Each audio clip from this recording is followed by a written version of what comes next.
ಈ ಒಂದು ಚಿಕ್ಕ ಕಾರಣದಿಂದ ನಾನು ಈ ಒಂದು ವೀಡಿಯೋಸ್ನ ಅಪ್ಲೋಡ್ ಮಾಡಿರಲಿಲ್ಲ. ಹಾಯ್ ಹೆಲೋ ನಮಸ್ಕಾರ, welcome back to my YouTube channel. ನಾನು ನಿಮ್ಮ Kavya Gowda. I am back. I know ಎಲ್ಲರೂ ಅಂದ್ಕೊಳ್ತಾ ಇರ್ತೀರಾ, ಏನು ಆವಾಗೊಂದು ವೀಡಿಯೋ ಇವಾಗೊಂದು ವೀಡಿಯೋ, ಮದುವೆ ವೀಡಿಯೋಸ್ ಶೇರ್ ಮಾಡ್ತೀರಾ ಅಂತ ವೆಯ್ಟ್ ಮಾಡ್ತಾಯಿದ್ವಿ ಅಂತ ಕಮೆಂಟ್ ಕೂಡ ಹಾಕಿದ್ರಿ, ಶೇರ್ ಮಾಡಿ ಮದುವೆ ವೀಡಿಯೋಸ್ನ ಅಂತ. ಈ ಒಂದು ಚಿಕ್ಕ ಕಾರಣದಿಂದ ನನಗೆ ಶೇರ್ ಮಾಡೋಕ್ಕಾಗಲಿಲ್ಲ ವೀಡಿಯೋಸ್ನ ಅಷ್ಟೇ. ಇದೇ ವಿಡಿಯೋದಲ್ಲಿ ನಾನು ಶೇರ್ ಮಾಡ್ತೀನಿ ಏನಕ್ಕೆ ನಾನು ವೀಡಿಯೋಸ್ನ ಅಪ್ಲೋಡ್ ಮಾಡಿರಲಿಲ್ಲ ಅಂತ. ಅದೇನು ತುಂಬ ದೊಡ್ಡ ರೀಸನ್ ಅಲ್ಲ, ಬಟ್ ಚಿಕ್ಕ ಕಾರಣ ಆದರೂ ಅದೇ ಇಂಪಾರ್ಟೆಂಟು. ಅದೇ ಇಲ್ಲ ಅಂದರೆ ಹೇಗೆ ಅಪ್ಲೋಡ್ ಮಾಡೋದು ಅಲ್ವಾ? ಸೊ ಹಾಗಾಗಿ ಈ ಒಂದು ವಿಡಿಯೋ ಏನಿರುತ್ತೆ ರಿಸೆಪ್ಷನ್ ವಿಡಿಯೋ, ನಾವು ಚೌಟ್ರಿಗೆ ಎಂಟ್ರಿ ಕೊಟ್ಟಿರೋಂಥ ವಿಡಿಯೋ. ನಮ್ಮ ಕಡೆ ನೋಡಿ ಈ ಥರ ಇರುತ್ತೆ ಎಲ್ಲ, ಅಂದರೆ ಈ ಥರ ಒಂದು ಫಾಲೋ ಮಾಡಬೇಕು. ಈ ಥರದ್ದೆಲ್ಲನೂ ಬಂದ ತಕ್ಷಣ ಹುಡುಗನ ಕಡೆಯವ್ರನ್ನ ವೆಲ್ಕಮ್ ಮಾಡಿ ಈ ರೀತಿ ಅವ್ರಿಗೇನು ತಿಂಡಿಗಳನ್ನೆಲ್ಲ ಮಾಡ್ಕೊಬಂದಿರ್ತಾರೆ. ಬಂದಿರೋರಿಗೆ ಒಂದಷ್ಟು ಜನಕ್ಕೆಲ್ಲನೂ ಕುಂಡ್ರಿಸಿ ಅಲ್ಲಿ ದೇವಸ್ಥಾನಕ್ಕೆ ಹೋಗಿ ದೇವಸ್ಥಾನಕ್ಕೆಲ್ಲ ಪೂಜೆ ಮುಗಿಸ್ಕೊಬಂದು ಕುಂಡ್ರಿಸಿ ಈ ಥರ ಒಂದು ತಿಂಡಿ ತಿನಿಸುಗಳನ್ನ ಮಾಡ್ಕೊಬಂದಿರ್ತಾರೆ. ಜ್ಯೂಸು ಇದೆಲ್ಲನೂ ಅದನ್ನೆಲ್ಲ ಕೊಡ್ತಾರೆ. ಅತಿಥಿ ಸತ್ಕಾರ ಥರ ಏನೋ ಅನಿಸುತ್ತೆ, ಗೊತ್ತಿಲ್ಲ ನನಗೆ. ಆ ಥರದ್ದನ್ನು ಮಾಡ್ತಾರೆ. ಅದನ್ನೆಲ್ಲ ತಿಂದ್ಕೊಂಡು ಸೊ ಫೈನಲಾಗಿ ತುಂಬ ಲೇಟ್ ಆಗಿಬಿಟ್ಟಿತ್ತು. ನಮಗೂ ಕೂಡ ರೆಡಿಯಾಗೋಕ್ಕೆ ಟೈಮ್ ಇರಲಿಲ್ಲ. ಸೊ ಇದೇ ಒಂದು ರೀಸನ್ಗೆ ನನ್ನ ವೀಡಿಯೋಸ್ ಏನೂ ಇಲ್ಲ ನನ್ನ ಹತ್ರ. ಹಾಗಾಗಿ ಅಪ್ಲೋಡ್ ಮಾಡೋಕ್ಕೂ ಏನು ಅಪ್ಲೋಡ್ ಮಾಡೋದು, ನನ್ನ ಹತ್ರ ಏನೂ ಇಲ್ವಲ್ಲ, ವೀಡಿಯೋಸೇ ಇಲ್ಲ. ನಾನು ಏನು ಮಾಡ್ತಾಯಿದ್ದೆ, ನಾನು ಏನು ಮಾಡಿದೆ ಅಥವಾ ನಾನು ಹೇಗಿದ್ದೆ ಅನ್ನೋದು ಕೂಡ ವೀಡಿಯೋಸ್ ಇಲ್ಲ. ಸೊ ಹಾಗಾಗಿ ನಾನು ಅಪ್ಲೋಡ್ ಮಾಡಿರಲಿಲ್ಲ. ಏನಿದೆ ಅಂತ ಅಪ್ಲೋಡ್ ಮಾಡೋದಾ ಅಂತ ಅಂದ್ಕೊಂಡು ಸುಮ್ಮನಾಗಿದ್ದೆ. ಇಷ್ಟೇ ರೀಸನು. ಇಲ್ಲಾಂದರೆ ನಾನು ಅಂದರೆ ಕ್ಯಾಮ್ರಾಮ್ಯಾನ್ ಅವ್ರ ಹತ್ರ ಇರುತ್ತೆ ಅಲ್ವಾ, ಫೋಟೋಗ್ರಾಫರ್ಸ್ ಹತ್ರ, ಅವರು ಕಳಿಸ್ತಾರೆ, ಇವತ್ತು ಅಪ್ಲೋಡ್ ಮಾಡೋಣ, ನಾಳೆ ಅಪ್ಲೋಡ್ ಮಾಡೋಣ ಅಂದರೆ ಅವ್ರ ಹತ್ರ ಇತ್ತು. ನಾವು ಚೌಟ್ರಿಗೆ ಎಂಟ್ರಿ ಕೊಟ್ಟಿದ್ದಾಗಿರ್ಬೋದು, ಪ್ರತಿಯೊಂದು ಎಲ್ಲದೂ ಅವ್ರ ಹತ್ರ ಇತ್ತು. ಸೊ ಹಾಗಾಗಿ ಆ ಒಂದು ಗ್ಲಿಮ್ಸ್ಗಳನ್ನ ತೊಗೊಂಡು ನಾನು ನಿಮ್ಮ ಜೊತೆ ಶೇರ್ ಮಾಡೋಣ ಅಂತ ಅಂದ್ಕೊಂಡು ವೆಯ್ಟ್ ಮಾಡಿದೆ. ಇಲ್ಲಿ ತನಕ ವೆಯ್ಟ್ ಮಾಡಿದೆ, ಅವರು ಕಳಿಸ್ಲೇ ಇಲ್ಲ. ಸೊ ನಾನಿನ್ನು ಯಾವತ್ತು ಅಪ್ಲೋಡ್ ಮಾಡೋದು ಬೇಡ, ಇರೋದು ಏನಿದೆ ಅದನ್ನು ಅಪ್ಲೋಡ್ ಮಾಡೋಣ ಅಂದ್ಕೊಂಡು ಶೇರ್ ಮಾಡೋಣ ಅಂತ ಅಂದ್ಕೊಂಡು ನಾನು ನಿಮ್ಮ ಜೊತೆ ಶೇರ್ ಮಾಡ್ತಾಯಿದ್ದೀನಿ. ಇವತ್ತು ಸಿಕ್ಕಾಬಟ್ಟೆ ಲೇಟ್ ಆಯಿತು. ಯಾವ ರೀತಿ ಆಯಿತು ಅಂತಂದರೆ, ಮದುವೆ ಅಂದ್ರೇ ಯಪ್ಪ ಅಂದ್ಕೊಳ್ಳೋದೊಂದು ಆಗೋದೊಂದು. ನಾವು ಏನೇನೋ ಪ್ಲ್ಯಾನ್ ಮಾಡಿಕೊಂಡು ಏನೇನೋ ಮಾಡಿರ್ತೀವಿ, ಅದು ಯಾವುದು ಅಲ್ಲಿ ವರ್ಕೌಟ್ ಆಗೋಲ್ಲ, ಯಾವುದು ನಡೆಯಲ್ಲ. ಸೊ ಚೌಟ್ರಿಗೆ ಹೋಗೋ ಅಷ್ಟರಲ್ಲಿ ಸ್ವಲ್ಪ ಲೇಟ್ ಆಯಿತು. ಮನೇಲಿ ಅಷ್ಟು ರಿಚುವಲ್ಸ್ ಎಲ್ಲ ಇದ್ವು, ನೀವು ನೋಡಿದ್ರಿ ಅವತ್ತೇ. ಹಳದಿ ಶಾಸ್ತ್ರ ಅದು ಇದು ಎಲ್ಲದೂ ಇತ್ತು. ಗಜಿಬಿಜಿ ಆಗೋಯಿತು. ತುಂಬ ಎಲ್ಲನೂ ಫಾಲೋ ಮಾಡಬೇಕಲ್ವಾ. ಸೊ ಹಾಗಾಗಿ ಅದನ್ನೆಲ್ಲನೂ ಮನೆ ಹತ್ರ ಎಲ್ಲ ಫಾಲೋ ಮಾಡಿಕೊಂಡು ಬರೋ ಅಷ್ಟರಲ್ಲಿ ಲೇಟ್ ಆಯಿತು. ಸೊ ಇಲ್ಲಿಗೆ ಬಂದಾದಮೇಲೆ ಇಲ್ಲಿ ಇವರು ನಮ್ಮನ್ನು ವೆಲ್ಕಮ್ ಮಾಡಿಕೊಂಡು ಅದು ಇದು ಕೊಟ್ಟು ಕಳಿಸೋ ಅಷ್ಟರಲ್ಲಿ ಮತ್ತೆ ರೂಮಿಗೆ ಇಲ್ಲಿ ಸ್ವಲ್ಪ ಹೊತ್ತಾಯಿತು. ಸೊ ನಾವು ರೂಮ್ಗೆ ಹೋಗಿ ರೆಡಿ ಆಗೋಕ್ಕೈತಲ್ಲ, ಅಯ್ಯಪ್ಪ ಮೇಕಪ್ಗೆ ಅಂತ ಕೂತ್ರೆ ಟೈಮೇ ಆಗೋಯಿತು. ರಿಸೆಪ್ಷನ್ ಸ್ಟಾರ್ಟೇ ಆಗೋಗಿದೆ, ಗಂಡು ಹೆಣ್ಣು ಎಂಟ್ರಿನೇ ಆಗೋಗಿದೆ, ಎಲ್ಲನೂ ಆಗೋಗಿದೆ. ನಾವು ಚೌಟ್ರಿಗೆ ಬರೋ ಅಷ್ಟೊತ್ತು ಸಿಕ್ಕಾಬಟ್ಟೆ ಲೇಟ್ ಆಗೋಯಿತು. ಅಂದರೆ ರಿಸೆಪ್ಷನ್ ಹತ್ರ ಬರೋ ಅಷ್ಟರಲ್ಲಿ ಸಿಕ್ಕಾಬಟ್ಟೆ ಲೇಟ್ ಆಗೋಯಿತು. ಸೊ ಈ ಒಂದು ರೀಸನ್ಗೆ ಇಷ್ಟೆಲ್ಲ ಆಯಿತು. ಅಂದರೆ ಏನು ಮಾಡ್ಕೊಳಕ್ಕಾಗಲಿಲ್ಲ, ಏನು ನೋಡೋಕ್ಕೂ ಸರಿಯಾಗಿ ಆಗಲಿಲ್ಲ. ವೀಡಿಯೋ ಏನು ನೋಡೋಕ್ಕಾಗಲಿಲ್ಲ ನಮಗೆ. ಎಂಟ್ರಿನೂ ನೋಡೋಕ್ಕಾಗಲಿಲ್ಲ, ಎಂತ ನೋಡೋಕ್ಕಾಗಲಿಲ್ಲ. ಲೇಟಾಗಿ ಬಂದಾಯಿತು. ನಾನು ಎಲ್ಲೂ ಕಾಣಿಸ್ಕೊಳ್ಳೋಕ್ಕೂ ಆಗಲಿಲ್ಲ. ಸೊ ಆ ಥರ ಆಯಿತು.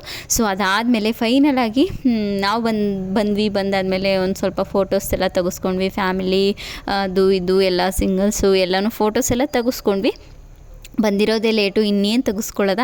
ಸೊ ಅದೆಲ್ಲ ಆದಮೇಲೆ ಫ್ರೆಂಡ್ಸ್ ಎಲ್ಲ ಬಂದಿದ್ರು ಅಲ್ವಾ, ಅವರೆಲ್ಲ ಕೇಕ್ ಕಟ್ ಮಾಡಿಸ್ತೀವಿ ಅಂತ ಕೇಕ್ ಕಟ್ ಮಾಡಿಸ್ತಾಯಿದ್ರು. ಸೊ ಈ ಒಂದು ಚಿಕ್ಕ ಗ್ಲಿಮ್ಸ್ಗಳಷ್ಟೇ ಇರೋದು ನನ್ನ ಹತ್ರ, ಬೇರೆ ಯಾವುದೂ ವೀಡಿಯೋಸ್ ಇಲ್ಲ. ಯಾಕೆಂದರೆ ಅಲ್ಲೇ ಬ್ಯುಸಿಯಾಗೋಗಿದ್ವಿ. ಯಾರಾದರೂ ಇವತ್ತು ಅನಿಸುತ್ತೆ, ಯಾರು ನನಗೆ ಒಂದು ಕ್ಲಿಪ್ಪು, ನಾನು ಏನು ಮಾಡ್ತಾಯಿದ್ದೀನಿ ಅಟ್ಲೀಸ್ಟ್ ನನ್ನನ್ನು ಒಂದೊಂದು ಕ್ಲಿಪ್ಪು ಯಾರೂ ತೆಗೆದೇ ಇಟ್ಟಿಲ್ಲ, ನನಗೆ ಕಳಿಸೇ ಇಲ್ಲ. ಇವತ್ತು ಎಲ್ಲರೂ ಒಂದೊಂದು ಚಿಕ್ಕ ಗ್ಲಿಮ್ಸ್ನ ತೆಗೆದು ನನಗೆ ಕಳಿಸಿದ್ರು, ಎಷ್ಟೋ ಖುಷಿ ಆಗ್ತಾಯಿತ್ತು. ಸೊ ಯಾರೂ ತೆಗೆದಿಲ್ಲ, ಯಾರೂ ಏನೂ ಮಾಡೇ ಇಲ್ಲ, ಒಂದು ಫೋಟೋನೂ ಹೊಡೆದಿಲ್ಲ, ಒಂದು ವೀಡಿಯೋನೂ ಮಾಡಿಲ್ಲ, ಏನೂ ಮಾಡಿಲ್ಲ. ನಾನು ಏನು ಚಿಕ್ಕದೇನು ಮಾಡಿ ಇಟ್ಕೊಂಡಿದ್ದೀನಿ ಅಷ್ಟು ಮಾತ್ರ ಇದೆ. ಸೊ ಎಲ್ಲರೂ ಹೇಗೆ ರೆಡಿಯಾಗಿದ್ರು ಅನ್ನೋದು ನನ್ನ ಹತ್ರ ವೀಡಿಯೋಸ್ ಇಲ್ಲ, ಫೋಟೋಸ್ ಇಲ್ಲ, ಏನಿಲ್ಲ. ಫೋಟೋಸ್ ಬರೋ ತನಕ ನಾನು ನಿಮ್ಮ ಜೊತೆ ಶೇರ್ ಮಾಡೋಕ್ಕಾಗಲ್ಲ. ಸೊ ಏನಿದೆ ಅದನ್ನು ಮಾತ್ರ ಶೇರ್ ಮಾಡ್ತಾಯಿದ್ದೀನಿ. ನಾನು ಹೇಗೆ ರೆಡಿಯಾಗಿದ್ದೆ ಅಂತ ನೋಡಿದ್ರಿ, ನಮ್ಮ ನಿಶ್ಚು ನಮ್ಮ ನೀರು ಹೇಗೆ ರೆಡಿಯಾಗಿದ್ರು ಅಂತ ನೋಡಿದ್ರಿ. ತುಂಬಾ ಚೆನ್ನಾಗಿ ಎಲ್ಲರೂ ರೆಡಿಯಾಗಿದ್ವಿ. ಬಟ್ ಯಾರ್ದು ಏನೂ ಇಲ್ಲ ನನಗೆ ನನ್ನ ಹತ್ರ ಶೇರ್ ಮಾಡೋಕ್ಕೆ. ಸೊ ರಿಸೆಪ್ಷನ್ ಎಲ್ಲ ಮುಗೀತು. ರಿಸೆಪ್ಷನ್ ಮುಗಿದ್ಮೇಲೆ ನಮ್ಮದಂದರೆ ಮದುವೆ ಸ್ಟಾರ್ಟ್ ಆದಾಗಿಂದ ಎಂಡಾಗೋ ತನಕ ಸಿಕ್ಕಾಬಟ್ಟೆ ಈ ಥರ ಒಂದು ಅಂದರೆ ಅದು ಆ ಕಾರ್ಯ ಈ ಕಾರ್ಯ ಅಂದರೆ ರಿಚುವಲ್ಸ್ನ ಫಾಲೋ ಮಾಡಬೇಕು. ಈ ಥರದ್ದು ರಿಸೆಪ್ಷನ್ ಮುಗಿದ ತಕ್ಷಣ ನಮ್ಮ ಕಡೆ ಈ ರೀತಿ ಹಳದಿ ಅಂದರೆ ಅರಿಶಿನ ಹಚ್ಚೋದು ಏನು ಹೇಳ್ತಾರೆ, ಇದನ್ನು ಹಸೆ ಹಚ್ಚೋದು ಅಂತ ಹೇಳ್ತಾರೆ. ಸೊ ಅದನ್ನು ಇಲ್ಲೂ ಮನೇಲೂ ಒಂದು ಮಾಡ್ಕೊಬಂದಿದ್ವಿ, ಇಲ್ಲೂ ಕೂಡ ಮಾಡಬೇಕು. ಇಲ್ಲಿ ಬಂದಿರೋ ರಿಲೇಟಿವ್ಸ್ ಏನಿರ್ತಾರೆ ಅವರೆಲ್ಲನೂ ಬಟ್ಟೆ ಏನಾದರೂ ಅಂದರೆ ಬಟ್ಟೆಗಳನ್ನೆಲ್ಲ ನಮ್ಮ ಕಡೆ ಬಟ್ಟೆಗಳನ್ನ ಕೊಟ್ಟು ತಗೊಳ್ಳೋ ಪದ್ಧತಿ ಜಾಸ್ತಿ. ಹಾಗಾಗಿ ಅವ್ರು ಇವ್ರಿಗೆ ಬಟ್ಟೆ, ಇವ್ರ ಮದುವೆಗಳೆಲ್ಲ ಅವ್ರ ಬಟ್ಟೆ ಕೊಡೋದು, ಇವ್ರು ಅವ್ರಿಗೆ ಕೊಡೋದು, ಅವ್ರು ಇವ್ರಿಗೆ ಕೊಡೋದು, ಈ ಥರ ಒಂದು ಫಾಲೋ ಮಾಡ್ತೀವಿ. ಹಾಗಾಗಿ ಈ ರೀತಿ ಅರಿಶಿನ ಹಚ್ಚೋದ್ರ ಜೊತೆಗೆ ಬಟ್ಟೆಗಳನ್ನ ಕೊಡೋವಂಥದ್ದು ಮತ್ತು ಏನಾದರೂ ಗಿಫ್ಟ್ಗಳನ್ನ ಕೊಡೋವಂಥದ್ದು ರಿಸೆಪ್ಷನಲ್ಲೂ ಕೊಡ್ತಾರೆ, ಇಲ್ಲೂ ಕೊಡ್ತಾರೆ, ಈ ಥರದ್ದಿರುತ್ತೆ. ಸೊ ಈಗ ಅರಿಶಿನ ಹಚ್ಚೋ ಅಂದರೆ ಹಸೆ ಹಚ್ಚೋ ಶಾಸ್ತ್ರ ಶುರುವಾಯಿತು. ಅಂದರೆ ಹಸೆ ಅಂದರೆ ಒಂದು ಹಸೆ ಮಾತ್ರ ಇರಲ್ಲ, ಮನೇಲಿ ಹಚ್ಚಿದ್ದಾಯಿತು, ಇವಾಗ ಇಲ್ಲಿ ಶುರುವಾಯಿತು. ಇಲ್ಲಿ ಇದು ಶುರು ಆದಮೇಲೆ ಮತ್ತಿನ್ನೊಂದು ಎಣ್ಣಿಗೆ ಹಚ್ಚುತ್ತಾರೆ. ಫಸ್ಟು ನಮ್ಮ ಕಡೆ ಚೌಟ್ರಿಲಿ ಗಂಡಿಗೆ ಹಸೆ ಹಚ್ಚುತ್ತಾರೆ, ಗಂಡಿಗೆ ಹಸೆ ಹಚ್ಚಿದಾದಮೇಲೆ ಹೆಣ್ಣಿಗೆ ಹಸೆ ಹಚ್ಚುತ್ತಾರೆ. ಫಸ್ಟ್ ಹೆಣ್ಣಿಗೆ ಹಚ್ಚಲ್ಲ, ಗಂಡಿಗೆ ಹಚ್ಚಿ ಆಮೇಲೆ ಹೆಣ್ಣಿಗೆ ಹಚ್ಚುತ್ತಾರೆ. ಈ ಹೆಣ್ಣಿಂದ ಹಸೆ ಹಚ್ಚೋದಾದಮೇಲೆ ಅವ್ರು ಎದ್ಮೇಲೆ ಮತ್ತಿನ್ನೊಂದು ಸರಿ ಗಂಡಿಗೆ ಅಂದರೆ ಗಂಡನ್ನು ಕುಂಡ್ರಿಸಿ ಮತ್ತಿನ್ನೊಂದು ಸರಿ ಹಸೆ ಹಚ್ಚೋದು, ಹಂಗೆ ಕುಂಡ್ರಿಸೋದು, ಹಂಗೆ ಮಾಡೋದು, ಈ ಥರ ಮಾಡ್ಕೊಂಡು ಒಂದು 3 ಸರಿ ಮಾಡಬೇಕಾಗುತ್ತೆ. ಸೊ ಇದೆಲ್ಲ ಮುಗಿಯೋ ಹೊತ್ತರಲ್ಲಿ ನಮಗೆ ಲಿಟ್ರಲಿ ಬೆಳಗ್ಗೆ ಆಯಿತು. ಇವತ್ತು ನಿದ್ದೆ ಇಲ್ಲ, ಮದುವೆ ಅಂದಾಗಿಂದನೂ ಜಾಸ್ತಿ ನಿದ್ದೆನೇ ಇಲ್ಲ, ಹಂಗಾಗಿ ಹೋಗ್ಬಿಟ್ಟಿದೆ ಕಣ್ಣಿಗೆ. ಇವತ್ತಂತೂ ಕಂಪ್ಲೀಟಾಗಿ ನಿದ್ದೆ ಇಲ್ಲ. ಮತ್ತು ಹಿಂದಿನ ನೈಟೂ ನಿದ್ದೆ ಇಲ್ಲ ಸರಿಗೆ, ಬಟ್ ಏನೋ 1-2 ಅವರ್ಸ್ ಮಲಗಿದ್ವಿ. ಬಟ್ ಇವತ್ತಿನ ನೈಟ್ ಅಂತೂ ಕಂಪ್ಲೀಟಾಗಿ ನಿದ್ದೆ ಇಲ್ಲ, ಕಣ್ಣೇ ಮುಚ್ಚಿಲ್ಲ. ಏಕೆಂದರೆ ಕಂಪ್ಲೀಟಾಗಿ ಇದೆಲ್ಲ ಶಾಸ್ತ್ರ ಮುಗಿದು ಅಣ್ಣಂಗೆ ನೀರು ಹಾಕೋ ತನಕ 6 ಗಂಟೆ ಆಗೋಯ್ತು. 6 ಗಂಟೆ ಮೇಲೆ ಇನ್ನೇನು ನಾವು ನಿದ್ದೆ ಮಾಡೋಕ್ಕಾಗತ್ತೆ? ನಾವು ಮೇಕಪ್ ಮಾಡೋಕ್ಕೆ ಕೂತ್ಕೊಳ್ಬೇಕು. ನಾವು ಮೇಕಪ್ ಮಾಡೋಕ್ಕೆ ಕೂತ್ಕೊಂಡ್ರೆ ಎಣ್ಣೆಗೆ ಸಿಕ್ಕಾಬಟ್ಟೆ ಟೈಮ್ ಆಗೋಗುತ್ತೆ. ಅದೇ ಲೇಟು, 6 ಗಂಟೆನೇ ಲೇಟು. ಇನ್ನೂ ಜಾಸ್ತಿ ಬೇಗನೆ ನಾವು ಒಂದು 5 ಗಂಟೆ ಹಂಗೆ ಕೂತ್ಕೊಳ್ಬೇಕಿತ್ತು ಮೇಕಪ್ ಮಾಡ್ಕೊಳ್ಳೋಕ್ಕೆ. ಏಕೆಂದರೆ ನಾವು ಮೇಕಪ್ ಮಾಡಿಕೊಂಡು ಸ್ವಲ್ಪ ಹೊತ್ತು ಓಡಾಡಬೇಕು ಅಂದರೆ ಸ್ವಲ್ಪ ಬೇಗ ಮೇಕಪ್ ಮಾಡ್ಕೊಳ್ಬೇಕು. ಯಾರ್ದಾದ್ರೂ ಮದುವೆ ಇದೆ, ನಿಮ್ಮ ಅಕ್ಕ ತಂಗಿಯರ್ದು ಅಥವಾ ಯಾರ್ದಾದ್ರೂ ನಿಮ್ಮ ಕಸಿನ್ಸ್ದು, ನಿಮ್ಮ ಮನೇಲಿ ನಿಮ್ಮ ಫ್ಯಾಮಿಲಿಲಿ ಯಾರ್ದಾದ್ರೂ ಮದುವೆ ಇದೆ ಅಂದರೆ ಪ್ಲೀಸ್ ಇದನ್ನು ಫಾಲೋ ಮಾಡಿ. ಯಾರು ಚೌಟ್ರಿಗೆ ಲೇಟಾಗಿ ಹೋಗಬೇಡಿ. ಮೇಕಪ್ ಎಲ್ಲ ಯಾರ್ದಿರುತ್ತೆ ನೋಡಿ ಅವರೆಲ್ಲ ಲೇಟಾಗಿ ಹೋಗಬೇಡಿ. ಏನೇ ಇದ್ರೂ ಬೇಗ ಮುಗಿಸ್ಕೊಂಡು ಅಥವಾ ದೊಡ್ಡವ್ರು ಮಾಡ್ಕೊಳ್ತಾರೆ, ನೀವು ಇರಬೇಕು ಅಂತಂದರೆ ಬೇಗ ಮುಗಿಸ್ಕೊಂಡು ಬೇಗ ಚೌಟ್ರಿಗೆ ಹೋಗಿ ಬೇಗ ಮೇಕಪ್ ಮಾಡಿಸ್ಕೊಳ್ಳಿ. ಇನ್ನೂ ಮದುವೆ ಸ್ಟಾರ್ಟ್ ಆಗೋಕ್ಕೆ ಮುಂಚೆ ನೀವು ರೆಡಿಯಾಗಿ ನಿಂತಿರಬೇಕು. ಎಲ್ಲನೂ ನೋಡ್ಬೋದು, ನೀವೆಲ್ಲ ಕಡೆ ಓಡಾಡ್ಬೋದು, ಎಂಜಾಯ್ ಮಾಡ್ಬೋದು, ಈ ಥರ ಇರುತ್ತೆ. ಸೊ ನಮ್ಮ ಥರ ಲೇಟ್ ಲತೀಫ್ ಥರ ಮಾಡಿದ್ರೆ ಏನೂ ನೋಡೋಕ್ಕಾಗಲ್ಲ, ನಮ್ಮನ್ನು ಯಾರೂ ನೋಡಲ್ಲ, ಆ ಥರ ಆಗೋಗುತ್ತೆ, ಮದುವೆನೇ ಮುಗಿದೋಗುತ್ತೆ, ಈ ಥರ ಆಗುತ್ತೆ. ಸೊ ಈ ಒಂದು ತಪ್ಪನ್ನು ಯಾರೂ ಮಾಡೋಕ್ಕೆ ಹೋಗಬೇಡಿ.